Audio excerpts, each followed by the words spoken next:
What is going on, everybody? Welcome to Locked On Badgers. John Garcia Jr. joins us. We're going to talk about upside for the 2024 star quarterback recruit that Wisconsin has verbally committed. Plus, how did the rest of the Big Ten West do in the transfer portal? We're going to talk about all of that and more with John Garcia Jr. Today's Locked On Badgers. Let's go. You are Locked On Badgers, your daily podcast on the Wisconsin Badgers. Part of the Locked On Podcast Network, your team every day. What is going on, my friends? Welcome to Locked On Badgers, your team every single day. I'm your host, Ryan Herrings, as always. Really do appreciate everybody tuning in. We've got the man, John Garcia Jr. on Locked On's College Football Recruiting Insider. John, as always, thank you for joining. Really do appreciate it. Yes, sir, Ryan. Good to be here.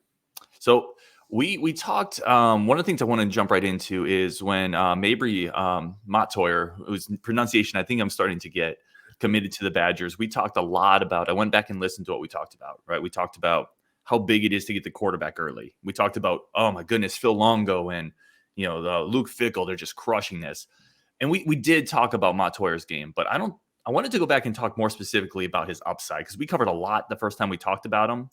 What do you see in the 6'5", 220-pound kid out of Texas? What is his upside, his ceiling? Where are you at right now with Mettauer? Yeah, I really like him. This is a guy who I think I met as a freshman, his the spring after his freshman year out on the Elite 11 circuit. And, this young, everyone was calling him Trevor Lawrence because of the hair, right? Hey, Trevor Lawrence 2.0. And I'm watching this freshman sling and I'm like, this is a freshman, so he's always had this great frame and physical tools, but he had just played, a few snaps basically the season prior. So it was always about, hey, I know the physical foundation's here. What is it going to look like, though, when you're that guy on Friday nights at the Woodlands in Texas, in the Houston area against that type of competition?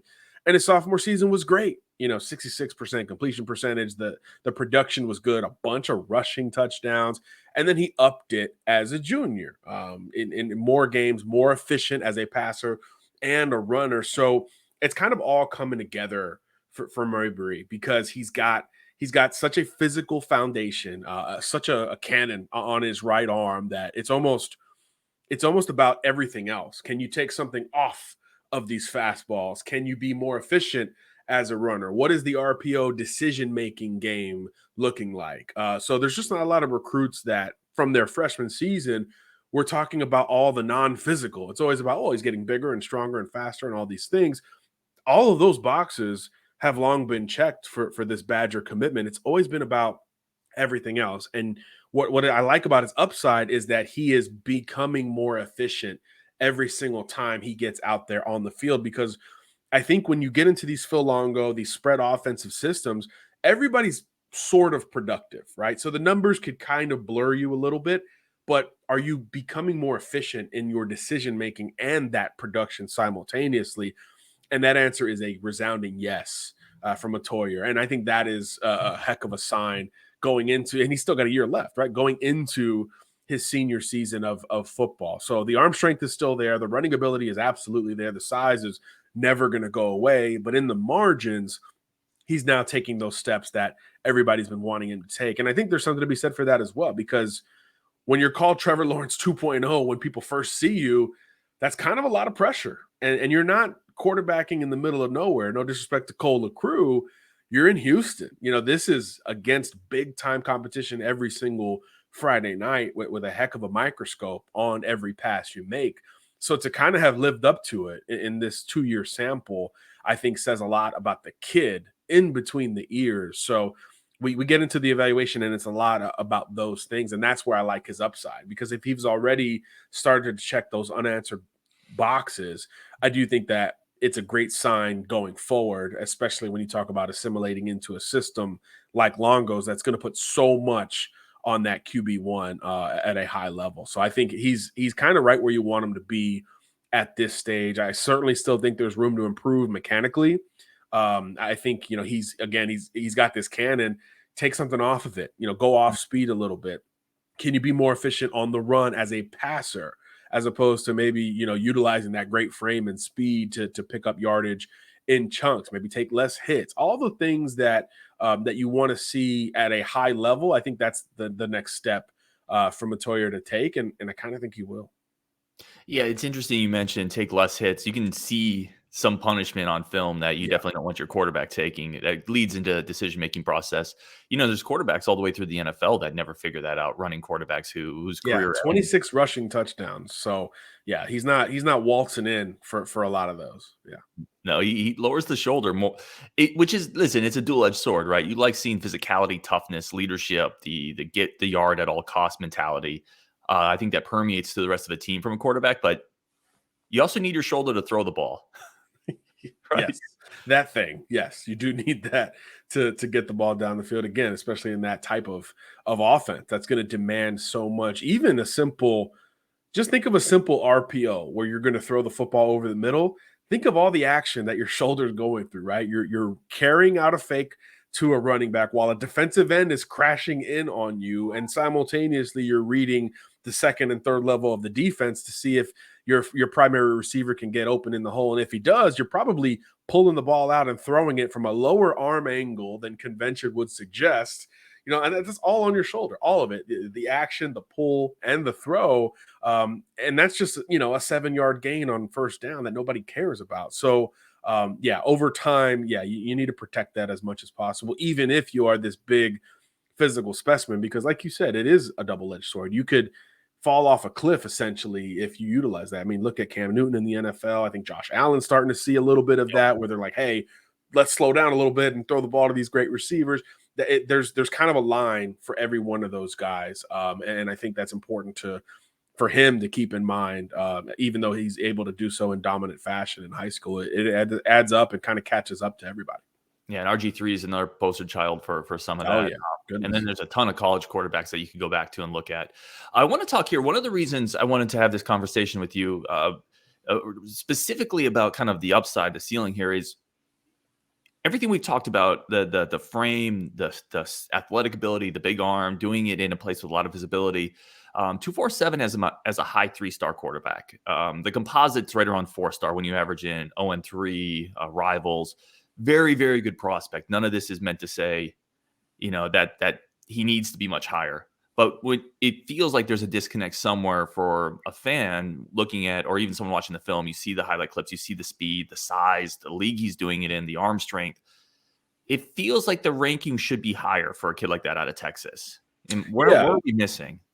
I think, first of all, I do think there's time for that. This is the most critical offseason for quarterback evaluations, junior year going into senior season. So there's still a lot in front of him. But, I do understand maybe that curiosity from the Badger fan base. And I think it's those things in the margins, particularly in a camp setting, let's say, which, again, it's not the be-all, end-all and not the most important thing. But it's the time where you get the most sort of intimacy with watching a quarterback operate. And if you're at an Elite 11 regional, let's say, you're going to watch him make, 80 throws from all these platforms and situations designed to make you look uncomfortable.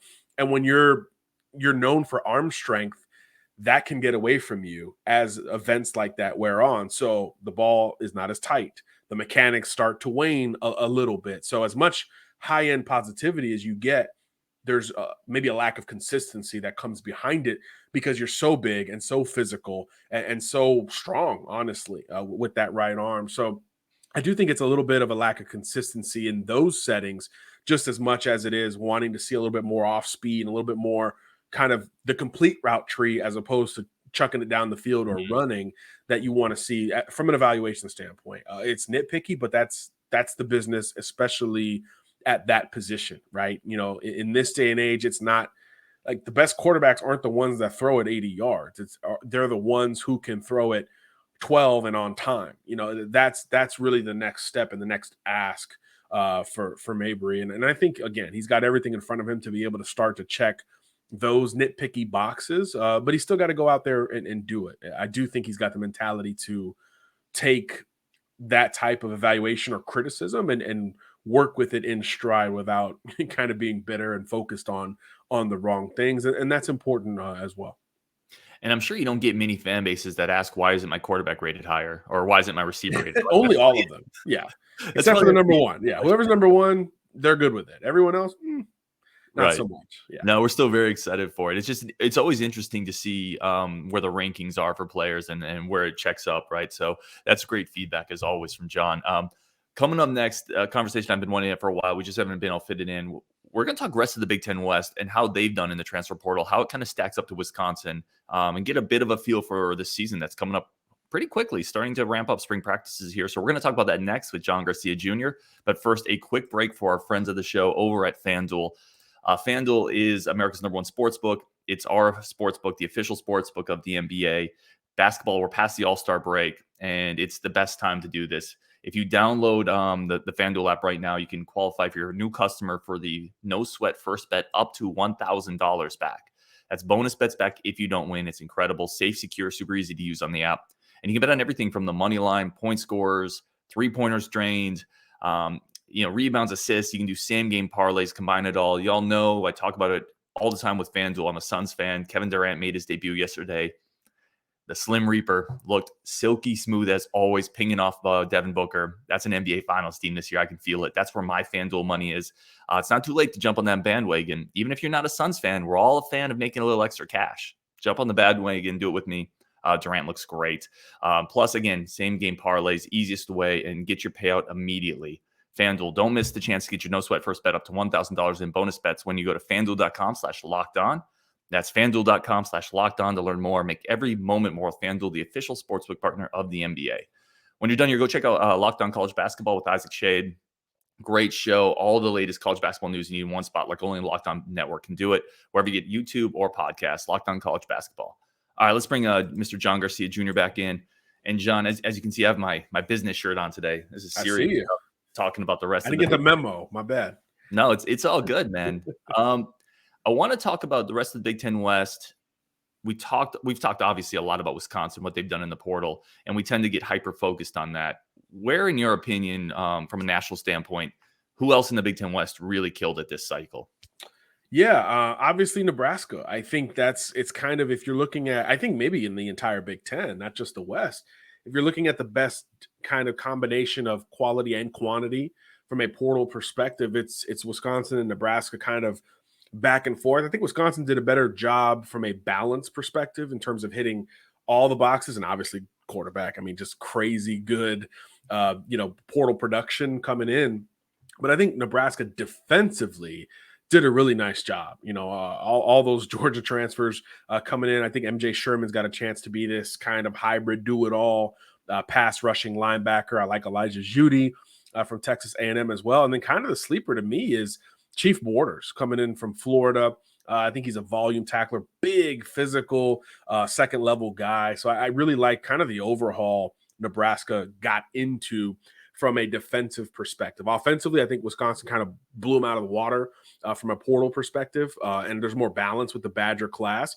But defensively, you got to like what Nebraska did. I think they probably brought in 6 or 7 day one starters through the portal defensively, and that's at any school. That's really hard to do in the Power 5. Well, and they also, talk about players that we're getting into at least either be day one starters or competing for that spot. They hit the quarterback position as well. Let's go there because they're not alone in hitting the quarterback position in the Big Ten West. What's another school that maybe you thought did really well, or at least landed somebody that is going to be a pain in the Badgers' butt this year? Yeah, I like the Iowa combination of Caden McNamara and Eric All. That continuity coming over from Michigan. There's this kind of collective chip on the shoulder offensively from Cade and Iowa that I do think is gonna. It can't get much worse, right? So it's got to push in the right direction offensively. It's not going to be the overhaul and the contrast of what Wisconsin is going to do from an offensive perspective. But I do think with the pieces that Iowa has in place, offensive line and running wise, they're going to be able to open up a little bit more for McNamara. When you transfer within the Big Ten, you've got to have some cojones, as we say in Spanish. You got to have some you-know-whats to make that move because there's a lot of familiarity, right? And you're going against theoretically your school and a bunch of others that know kind of the ins and outs of your game. So I think there's a lot at stake for Cade. And I like those situations. When there's a lot at stake, I think guys generally rise to the occasion. Look at it like an Adrian Martinez last year, leaving Nebraska, going to K-State. Who saw that coming, that type of coming of age for Adrian? But again, everything was kind of at stake for him. This was his last shot. So I like that aspect of Cade McNamara. And my sleeper quarterback kind of deal. Well, Hudson Card, I love. I love him as a player. I love the fit with Graham Harrell at Purdue. But my sleeper quarterback, I think everybody likes Hudson Card in that situation. My sleeper is Luke Altmaier, a guy coming from SEC country at Ole Miss. I think when all of his transfer prospects were starting to pick up, I think Tommy DeVito was still the guy at Illinois. So I was kind of like, well, why is Luke going to go there? But of course, DeVito then hit the portal and left as well. And I was like, oh, that's why. So I do like Altmaier's fit there a little bit better. I think obviously Illinois is not going to be able to rely on the run game as much as they did in 2022. So I think they're going to open it up just a little bit more and utilize, some of those bigger physical wide receivers that they already have and that they're also bringing in their own right. So I think they're going to be a little bit more of a balanced team where it's not, hey, we play great defense and here's the offense to complement it. No, it'll be a little bit more 50-50 with Illinois. But yeah, quarterback is one of those spots that the whole division kind of overhauled through the portal, and most of those guys are going to be expected to be starters. So even though your Iowas, your Purdue's, your Illinois don't have the volume that Nebraska and Wisconsin are bringing in through the portal in the West, you're still going to feel that portal impact because they're probably going to be QB1 changes there that are kind of all or nothing gambles really for both parties, program and player. And those are situations that I'm a big fan of because there's a sense that it's kind of got to work, especially when you think of Iowa in particular of all these schools. It kind of has to work between the Ferentzes, I should say, and McNamara. So I tend to think it will. Let me ask you that because there's a couple quick questions I want to segue off of here from what you said. The first one is, again, I'm a Big Ten guy. I shouldn't say I don't want to paint with too broad of a brush, but in general, Wisconsin fans had a little chuckle at the Iowa coaching staff remaining in place. Sure.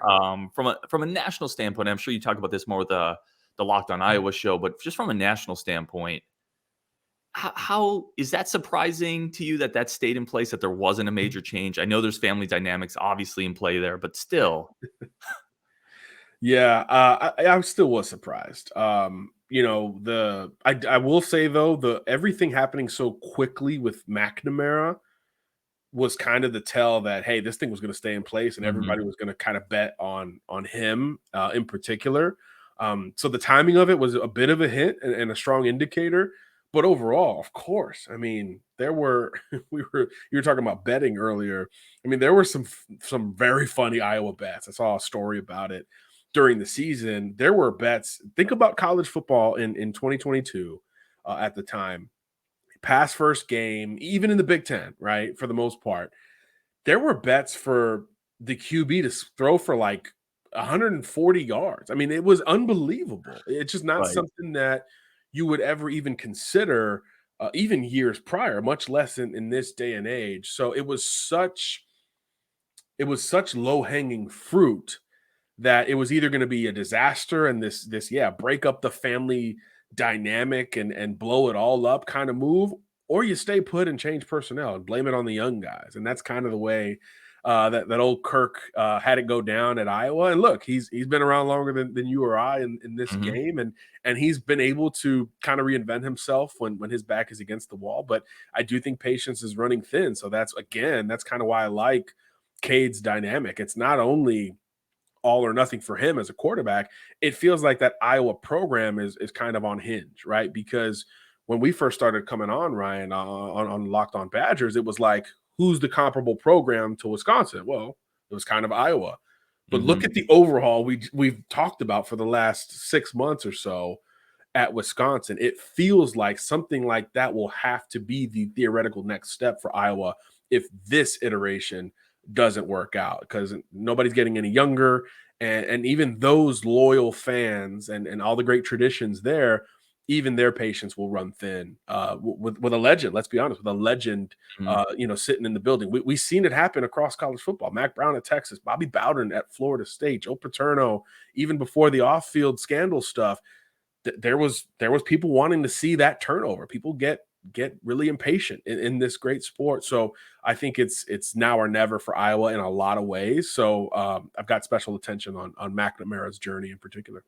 Well, and there's very much a sense of keeping up with your neighbors, the Joneses as well, not just in college football and life, but if you're an Iowa fan and you stand pat, and like you mentioned, you see what Wisconsin did, what Mhm. Nebraska potentially did. Like it's hard to remain patient in the course if you don't see immediate changes, right? Yeah, it's Especially if you human go nature, on right? It's like, what about us?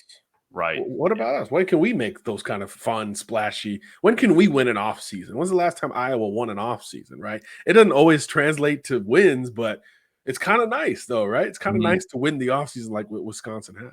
No, and listen, to your point though, Nebraska has won the Big Ten West offseason for like 5 years in a row. It's happened before, So yes, that's true.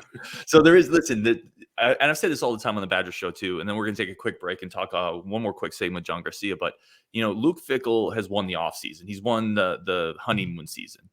It still has to translate, and that's to TBD. So we'll see how that translates. But one more quick segment with John Garcia Jr. We're going to talk a little bit about NIL and some of where he sees this headed. I'm very curious. We had a couple questions from the community. We're going to bring them to John. So that's going to be next on Locked On Badgers.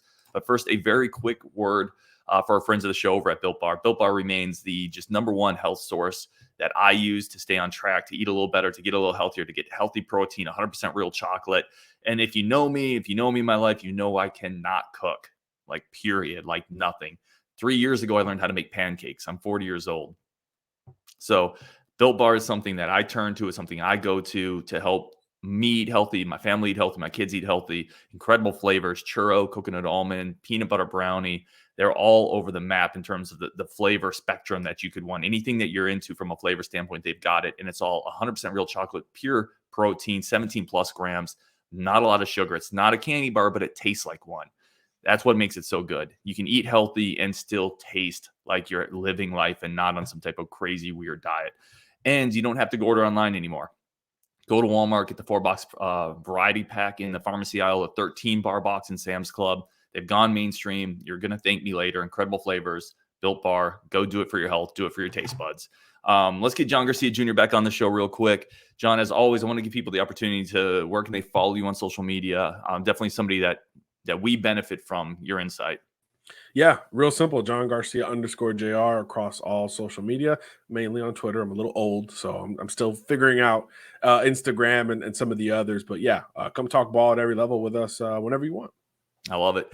John, we had a couple questions from the community, and I've always had a couple questions with NIL. Where is this thing headed? We're very in the early stages of this. I think the very broad first question, I know we could do a whole show on this, but in 5 years, 10 years, where do you see this headed from a very big picture standpoint? Well, obviously, there's more regulation on the way, right? We just saw our first NIL laden NCAA decision. It was at Miami, very small slap on the wrist. I think it was women's basketball. There was like a dinner that a booster tweeted a photo from, and that was kind of the lead into some swift, not so swift action from the NCAA. I think it was April of last year, and the ruling just came in. So a year is not bad, I guess, by NCAA standards, but there is now the very early foundations of precedent, right? But here's the issue.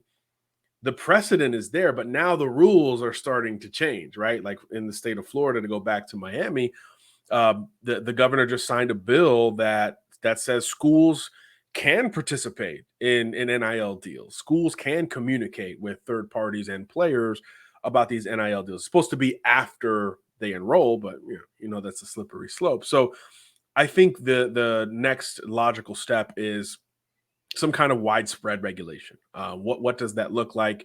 Is there a cap? Is there a rev share? Is there more clarity? I know the new NCAA president talked about transparency. Is there a way that these deals can become public in principle, as well as all the nitty gritty details? Can we make it more visible, as opposed to, hey, we know Bryce Young is making several $1,000,000 because he's very good at playing quarterback. Let's not let it be that simple. So I do think we're taking small, very small steps in the right direction in the post Mark Emmert era, thankfully. But it's still going to be very hard. There's going to be loopholes. There's going to be gray areas. Public schools versus private schools. Do you have to comply and participate publicly in a lot of these forums. I think there's still a very long way to go, but I don't think you can go the other way. I think that's the biggest bold point here. You can't go the other way at this point. The conversations that are starting to become prevalent are going to become more prevalent, right? It's almost the employee versus student conversation that isn't going away. Is there a middle ground? How do these TV contracts start to factor into all this? Because these numbers are getting bigger, right? Conference realignment is back in the news. How is NIL going to be a part of that? Can that become a bit of a revenue share? How does that work? There's so many variables to look at with this thing that it's going to be really hard to focus on any one area. But I think the broad spectrum is, hey, it's not going anywhere, and it's going to be important to be aligned with something NIL for every single school out there. Mainly it's collectives, maybe like in Miami's case, it's one big booster and not necessarily a collective. Whatever that is at your school, there has to be some type of accord and alignment relative to compliance and the NCAA. You got to be on the same page, basically.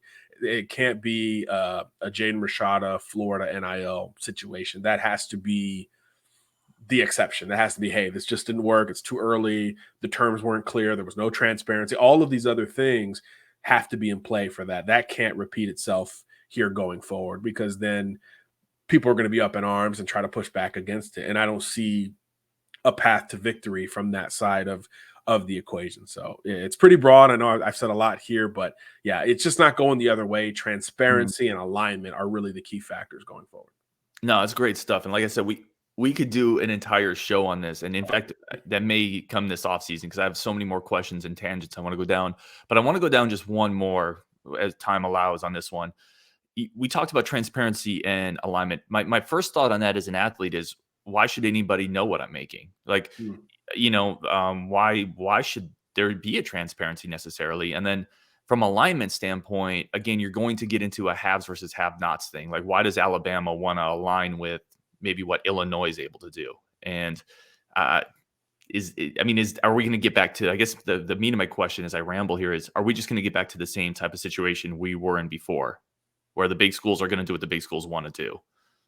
I generally always think it's going in that direction, right? It's because the big schools are considered the big schools because they've figured out how to operate in those margins and adapt to whatever is new about the legalities of college athletics and college football in particular.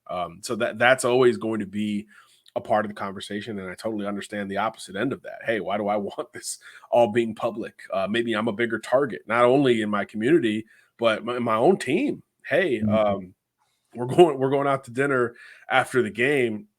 Johnson's paying, right? Because Johnson's making $6 figures, whatever it is. All of those things can really start to affect, just kind of the base level humanity of any organization, especially when you're dealing with young folks, young men and women. It happens with 40 and 50-year-olds. Imagine, an 18-year-old that's making $1 million before his first game at whatever school. Those are starting to become more prevalent. Not common yet, but more prevalent. So yeah, all those things are potential factors. And I think that's why people talk about a cap or some type of regulation to keep it, I guess, within reach for others around said player or program to be reasonable. But again, it's also, this is America. This is a capitalistic society where money talks, and your value is what one person could put a monetary value next to. So it's really hard to play both ends of the spectrum. The NCAA is trying, but as time goes on, that's the other conversation. Is the NCAA going to be a thing for these schools in 10 years? In 5, I think it will. In 10, I'm starting to get a little bit less secure in that. It could get to that point because, again, the only thing we know about NIL is that it's not going the other way. That's the only certainty in this uncertain road ahead. No, that's awesome stuff, man. We're going to cut it there. As usual with John, we run out of time before we run out of questions, but we'll continue this conversation later for sure. John Garcia Jr., as always, thank you for jumping on. Really, really do appreciate the insight. We're smarter because you're here on Wisconsin. We're going to talk again tomorrow and a big game tonight against Purdue. Let's go on Wisconsin.